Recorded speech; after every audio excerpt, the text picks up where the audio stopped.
Section 3.1, we're going to be looking at an idea of extrema or maximums and minimums. And so we're going to define a lot of things and talk about a lot of things, and then towards the end of this lecture get into some of the things that how we're actually going to apply them, work them out computationally.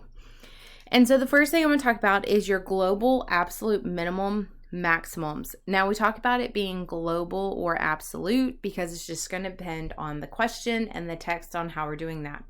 And when we're looking for the global absolute minimum and maximums, we are looking for the highest points or the lowest points of all the points within the domain of our function. So as defined, it says f has an absolute maximum of or global maximum at x equals a if f of a is greater than or equal to f of x. Basically that your y value is bigger than all the other y values in the function for all x in the domain of f. The maximum value f is f of a, the y value, and this maximum value of f occurs at a or the x value.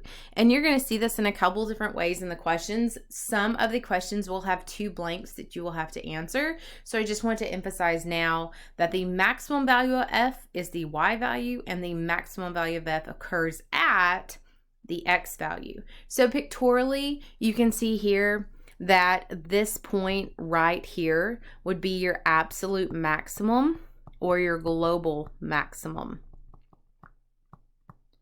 Now looking at this function, minimum wise, we'll kind of look at all of them together, but I just want to kind of give you a pictorially what was going on with this absolute maximum minimum.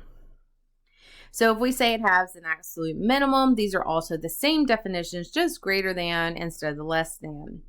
Now that's a very specific area that we're going to look at, looking at the global or the maximums. A more general concept would be the relative extrema.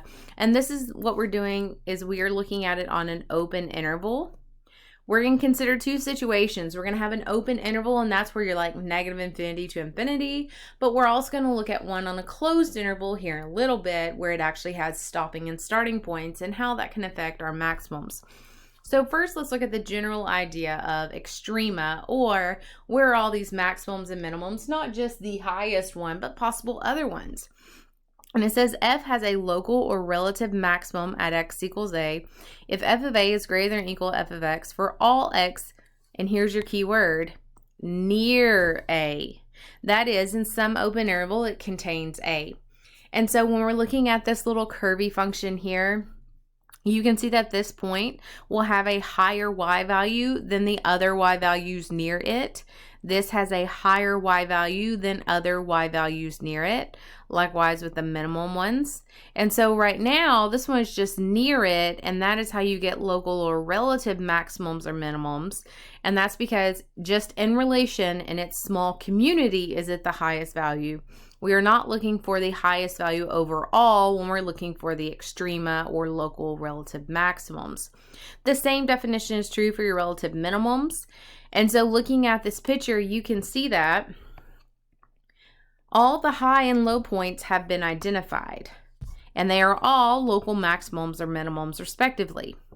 But this one is the highest of them all, so it is also global. This one is the lowest of them all, so it is also global. So the very general concept of where are your highs and lows is your local or relative extrema. When you find the absolute highest, that's your global. If you find the absolute lowest, that's your global. And so let's kind of see what's going on here. It says finding a relative extrema, and there's a theorem. It says if f is defined on an open interval and f of a is a local extreme of f, then either f prime of a equals 0 or f is not differentiable at a. So what this theorem tells us is it tells us a way to find the local extreme of f, and it's by doing one of these two things. Either the derivative being equal to 0 or the f is not differentiable right there. What we call this value that the theorem gets us is we call it a critical number. A critical number for a function f is a value x equal a if in the domain of f so that either the derivative is equal to 0 or it is differentiable at a. And you have to think about, why are we looking at those 2 points? Why are we looking at with a derivative of 0? Well, if the derivative is 0, we already know we're trying to find extremas. And so we are trying to find these points without a graph. We're trying to find them algebraically. Those points, if we were to draw a tangent line at that point, would create a horizontal tangent line. The slope of a horizontal tangent line is 0, so let's write some of this out to the side. The horizontal tangent lines have a slope equal to 0. So if all these have a slope equal to 0, slope is derivative. Therefore, we can just take our derivative and say it equal to 0 and solve. And so that's what you're going to see a lot in chapter 3 is you're going to see a lot of application. You're going to see all the stuff that we learned in derivatives we're still working with, but now we're applying it. And we're beyond the point of just, oh, it's just the slope of the tangent. We're of, oh, at that point, here's what's happening. Here's what's happening graphically. Here's what's happening in this application or real world problem. So we are going to be looking where it's set equal to 0, but we're also going to be looking at where it's not differentiable. And we're going to see this algebraically here in a minute with some examples. Now, graphically, I want to describe to you and show you what's going on, but the algebraic is what we're going to focus in on. And so where is it not differentiable? A, wherever you possibly have a cusp, or if I can spell correctly, let's start that again. Or a sharp turn. And this would be at this point right here that I was writing over. It is wherever your function is discontinuous, so where you have a discontinuity. And you can see here it would be discontinuous. I could not draw that without picking up my pen, or we can go back to, our definition of discontinuity from chapter 1, or where you have a vertical tangent. And so you can see that here at this point A, I would have a vertical tangent. So graphically, that's what's going on. But now I want to look at it in an algebraic sense, or let's actually put this into practice with a problem, some that you're going to see on your homework. So this one says, find the relative extrema. So notice, I'm just finding extrema. I am not currently looking for the maximum, the minimum, the global maximum or global minimum. I'm just practicing, can I find those A values that would create the relative extrema, or as we defined it early, and you're going to hear me say, those critical numbers. And if I can find those critical numbers based off of the derivative being equal to 0 or not differentiable, I now have a smaller subset to go, okay, of these numbers, where do I have maximums and minimums? But the next two examples, I'm just going to be finding critical numbers. So I have this function here, f of x equals x cubed minus 6x squared plus 9x plus 2. I want to know either where f prime of x is equal to 0 or where it is not differentiable. Or let's maybe write that in smaller terms. Let's say f prime of x doesn't exist. And so I'm going to take my function, f of x equals x cubed minus 6x squared plus 9x plus 2, and let's look at its derivative. Now, if you're still struggling with derivatives after chapter 2, please reach out. Let's work one-on-one and see where you're kind of missing a step, because you have to have that skill in order to work most of chapter 3. So this derivative would just be power rule, so it would be 3x squared minus 12x plus 9. I'm going to set that equal to 0. Good news, we're going to use our algebra to help us solve this. So I'm going to factor out a 3. And that gives me x squared minus 4x plus 3 equal to 0. And then this continues to factor. So again, if your algebra skills are a little rusty, make sure you reach out. I'll be happy to help you with that. I did my sign trick. Want to multiply to give me positive 3, add to give me negative 4. That would be the factors of negative 3 and negative 1. So I'm going to set that equal to 0. Now that I have things being multiplied together to give me 0, I'm going to say x minus 1 is 0, so x equals 1. I'm going to say x minus 3 is 0, so that would be x equal to 3. So I have critical numbers at x equals 1, x equals 3, or those are my relative extrema. Again, really the first step that we're going to do in lots of problems, but I just want to work with you on critical numbers before we go into all those details. But again, you can see here I had to do derivative, I had to do some factoring and solving, so hopefully those are better foundational skills for you at this point. The next example, find the relative extrema of the following function. Now this one we're going to have to use a little bit more for us, more skills or techniques.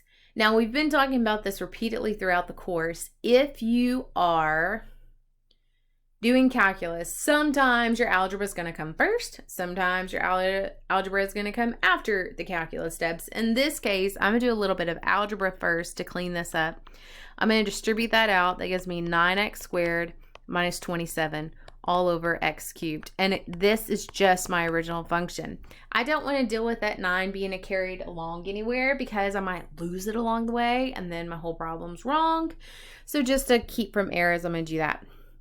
Next, I'm going to do the derivative. F prime of x is equal to, and we're going to have to do quotient rule. So I'm going to say derivative of the top, is 18x times the bottom, x cubed, minus the top, 9x squared minus 27, times the derivative of the bottom, 3x squared, all over the bottom squared. Cleaning this up, I'm going to multiply these two together, and that gives me 18x to the fourth. Back here, I'm going to distribute this in, that I'm also going to distribute that negative.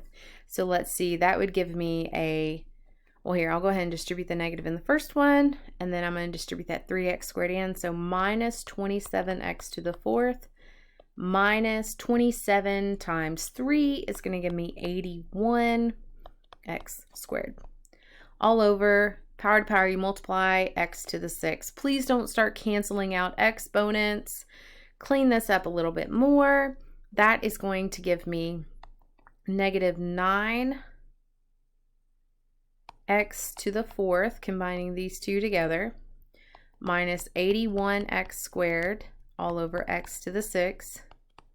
Now I'm going to reduce these exponents. You can see in the top one, I could factor an x squared out to give me negative 9x squared minus 81. All over, if I factored an x to the 6 out, then those would cancel. Please do not cancel in previous steps. So this cleans up to give me negative 9x squared minus 81 over x to the fourth. And that is my derivative, and why I've really emphasized, especially with students, of that quotient rule you always want to clean up because of what we're doing in chapter 3. Now, there's going to be two different processes that we're going to look at here. We need to consider two of the situations. Where is f prime of x equal to 0? And where does f prime of x not exist? So where does f prime of x equal 0? When I'm working with a fraction, and I want to know when that fraction is 0, I'm just going to set the top equal to 0 and solve. And so that would be negative 9x squared minus 81 equal to 0. So moving that 81 over, I get negative 9x squared equal to 81. Divide by negative 9. So x squared equals negative 9.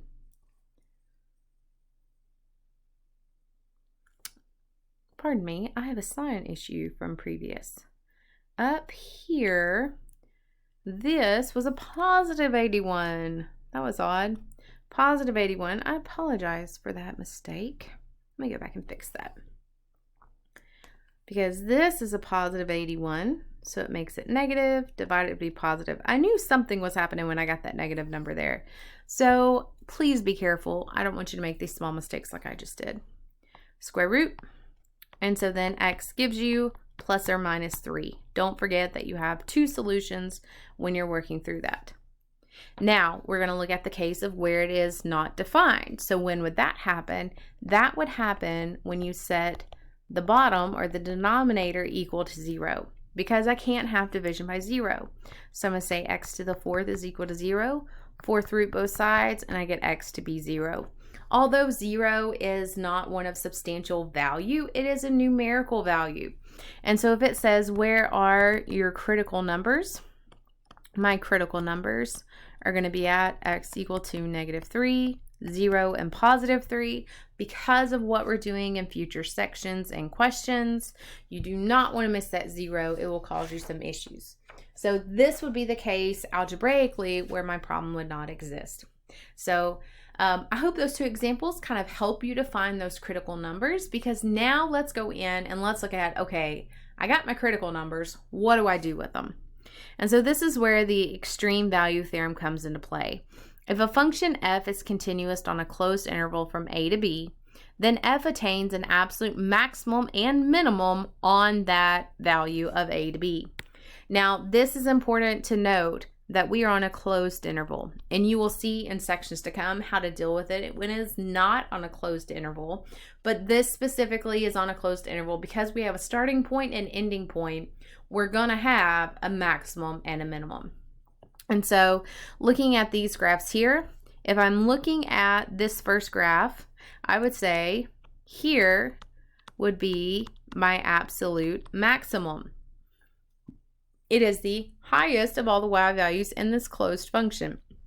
This point would be my absolute minimum. Now, would this absolute minimum exist if I was on an open interval and just going on continuous in both directions? Maybe not. But in this closed interval, there's my max, there's my min. On this next one, this one would be my absolute minimum. But you can see that this open circle right here, it is not closed. This theorem only deals with closed intervals. So since this one is not closed, I'm not going to have a max and a min, because you can see there is no absolute maximum within this function. We are not closed, so we can't even pick that endpoint to be it.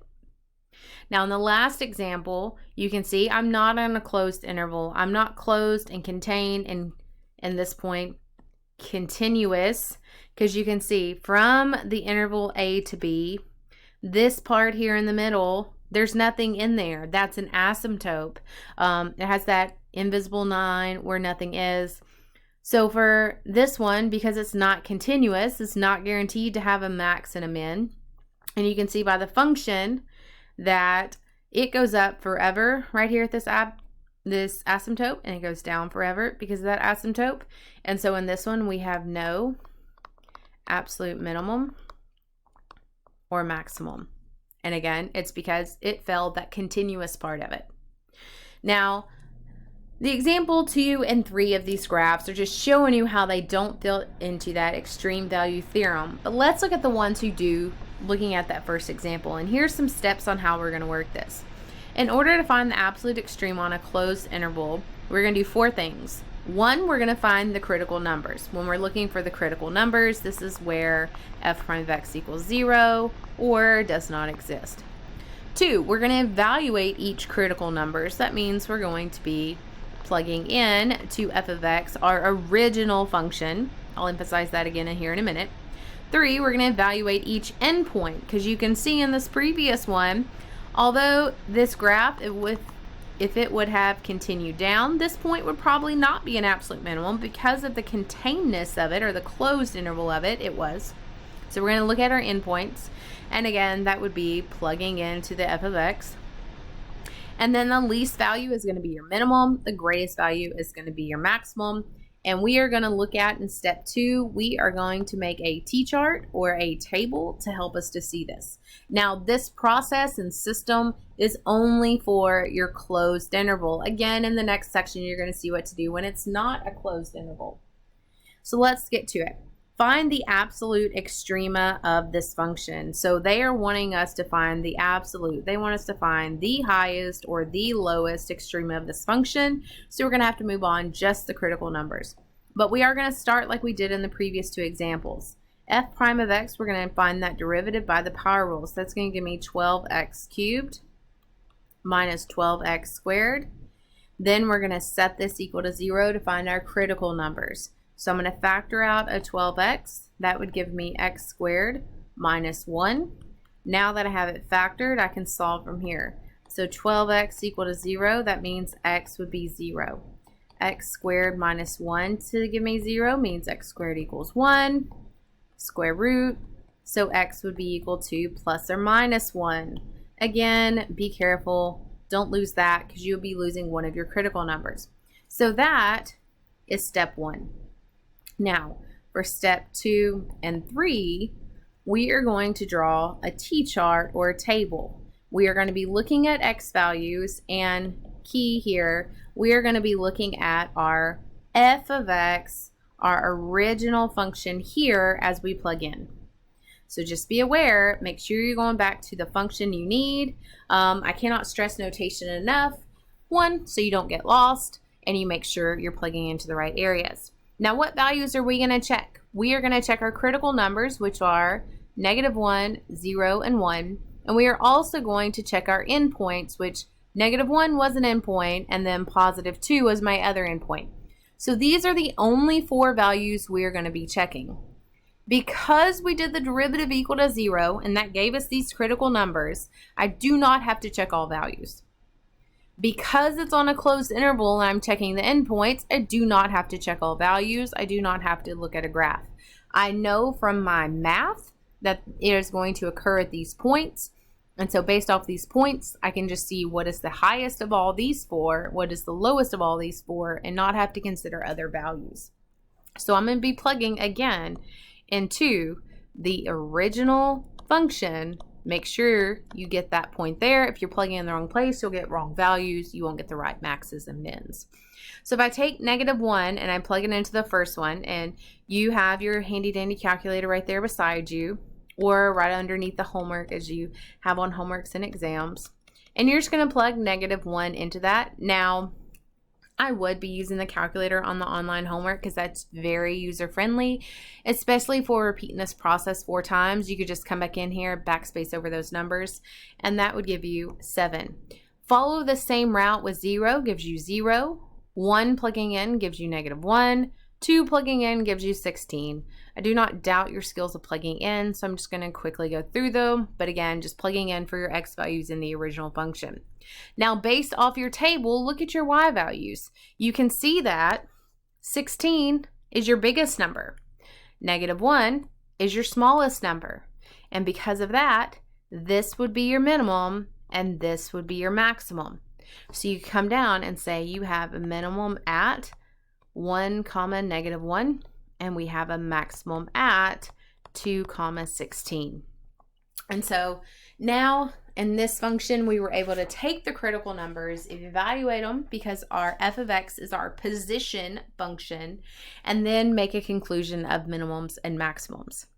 Let's do another example of this, and I specifically want to pick one with trig because sometimes we can be a little rusty with these concepts. And so for this, I want to take my function and find the absolute extrema, but I'm going to follow the exact same steps. So first, I'm going to take the derivative. Remember your derivatives of your trigs? The derivative of 2 sine x would be 2 cosine x, minus the derivative of cosine 2x would be sine 2x, and it's a negative sine 2x, times the derivative of 2x, which is 2. Now be careful with that placement. This is this whole grouping times 2. And so I'm going to go ahead and move that in front of the sine 2x so I don't accidentally multiply it somewhere it shouldn't be. Now what we're going to have to do, and this is going to go back to your pre-cal and your trig days, we're going to have to use our double angle formula. We're going to have to remember that sine of 2x is equal to 2 cosine x sine x. Because I know I'm going to have to factor and solve this because I want to set this equal to 0 and solve, but the fact that this is a singular angle and this is a double angle doesn't give me ways that I could get to that 0 property. And so when I sub in that double angle formula, I get 2 cosine x plus 2 times 2 cosine x sine x, and again I'm setting that equal to 0, so it gives me 2 cosine x plus 4 cosine x sine x equal to 0. Now you can see they both have a cosine in common, and more specifically we could factor out a 2 cosine, so I'm going to say 2 cosine x parentheses 1 plus 2 sine x, set that equal to 0. Now I can apply my 0 property. So I'm going to say 2 cosine x is equal to 0. Divide by 2. So I have cosine x equal to 0. Going back to your unit circle, we know that, let's kind of come over here to the side. we know that where is cosine x equal to 0, that would occur here and here, because remember, each of your x, y values correspond to a cosine and a sine value. And so where is cosine 0? That would be here and here. So that would be at pi over 2 and 3 pi over 2. So I want to make sure I get all of them within that domain. And you can see that this function is limited to 0 to 2 pi because it's such a cyclic function. So we just want to look at a small period of it. Now I'm going to take 1 plus 2 sine x and say it equal to 0. So I'm going to subtract the 1.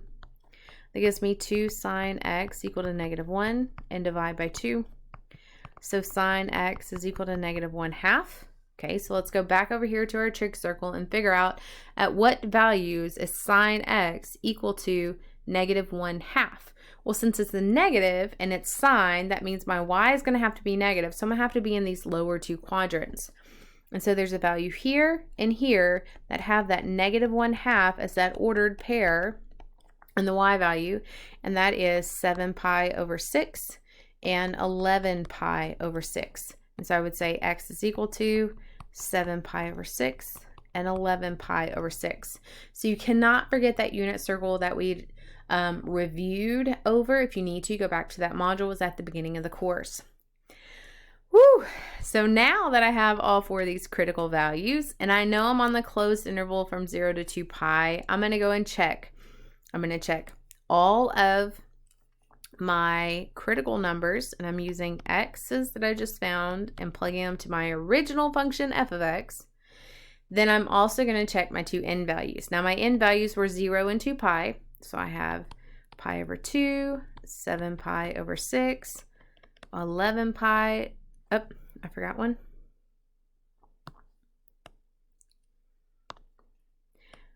3 pi over 2, 11 pi over 6, and then 2 pi. Now be careful when you're plugging these in. Make sure you are, again, plugging them into your f of x, which was 2 sine x minus cosine 2x. And also make sure that your calculator is set to radians. Now you can also go back and go, okay, well, 0 plugged in this using your calculator set at radians. This will give you a value of negative 1. Go into your calculator, set it in radians, plug in pi over 2. Be careful with your parentheses. Probably using the online calculator would be beneficial, so you could type it all in and see it and then just modify the x numbers as you need. That gives you 3, negative 3 halves, negative 1, negative 3 halves, and negative 1. So looking at these values, you can see that 3 is your highest, and so that is going to be where we have a maximum. Now we can also see that negative 3 halves and negative 3 halves occur more than once, and this is because we have a minimum of negative 3 halves. It just happens at two different values. And so this is the same minimum value. And we're just going to say, okay, well then if I'm looking for the absolute extremas, I'm going to have a absolute maximum in this closed interval of 3 at x equal to pi over 2. And then we have a minimum of, because it's one singular minimum value, it just happens at x equal to 7 pi over 6 and 11 pi over 6. And use these radian values. Don't try to use the decimal values that go with it. So in 3.1, we're picking up some new vocabulary such as extrema and minimums and maximums and critical numbers. And then we're applying it in the fact of this closed interval. Now, as we move into section 2 and then really on to 3, we're going to look at what does it look like on an open interval where we don't have those endpoints. So I hope this helps with 3.1.